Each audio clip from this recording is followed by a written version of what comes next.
Okay, time for some Bogo Indian and two knights Tango. So I combine these because they do have some overlap. Knight c6 is the pure move order with the two knights Tango, and after knight f3, e6, a3, same thing we see with the Queen's Indian with the Petrosian system overlap. So keep that in mind as we will go from a different move order to get to the two knights Tango first, then we'll come back and do the Bogo Indian. So e6, knight f3, and now normally this is where you're going to see the attempt at the two knights Tango, and a3 to stop any bishop b4 stuff, knight c3, and lo and behold, we are back to our picturesque structure playing against this pseudo King's Indian where black has wasted time. And if the two knights Tango has always confused me, because if you wanted to play a King's Indian, play a King's Indian. If you want to play something else, play something else. But don't mix and match ideas. That's why this opening is not very popular. Preserve the bishop pair, and the typical plan is really exemplified again here. b4, white's looking at the right moment to play c5, which we see it happen here, and after a4 gets great play, and things just really fall apart for black as he's trying to hold it together as we're bothering that d6 pawn weakness. And white goes on to win. Pretty efficient game here. Trade down to win. So two knights Tango, get the structure that you get when playing against the King's Indian. No problems. So now for the main event with the Bogo Indian with bishop b4, check. And I'm going to recommend the line with knight bd2. Bishop d2 is recommended quite frequently, and I can appreciate that, but at the same time, I feel like this is the easiest line that doesn't have a strong theoretical basis.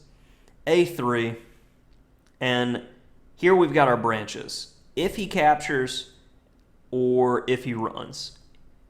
And we'll go with a simple line first if he captures. We're going to take with the queen, and we're simply going to get our overall picturesque structure. Don't hang your queen. And critical moment with d5. If we just play the simple bishop b2, we're giving black time in the position. But after d5, we're already starting to get some good play here. Knight d2. We have the bishop pair, and we're going to gradually open the position, which we see with f4. And this is from the 2015 Tau Memorial Blitz. And we'll see the legendary Boris Gelfand slowly improve with his bishop pair, crack open the position, and get the win here. Queen g3. Need to get that out of there. Pawn in hand. Mate threats are always good. Where we get to this ending where, again, white has little to no risk, can play, and that'll get the win there. So coming on back, after a3, if they don't capture and give you this ideal structure, which is easy to reach, you're going to have bishop e7. Now, you can go with the same style, play solidly, straightforward, e3, queen c2, b4, bishop b2, bishop, etc. Or you can go for e4 straight away. He gave you the center, take the center. And what we'll find is that structurally, it is very similar to the position that we just got. The only difference is the pawn's on e4 instead of e3. So I'm a picturesque person with solid opening repertoires. If you can remember the snapshot of where you're going, typically it's not going to be an issue. And we've got another game where white's got space. So we'll take a bit more and slow improvement in the position. And all the pieces are coordinating for a big attack over here. Absolutely love the pawn sack in order to continue to attack and get play. With the rook lift, and black will not survive long here as white gets the big breakthrough, and white hadn't had enough in a game from Paris, 1983. So let's do some quick recaps to end the video.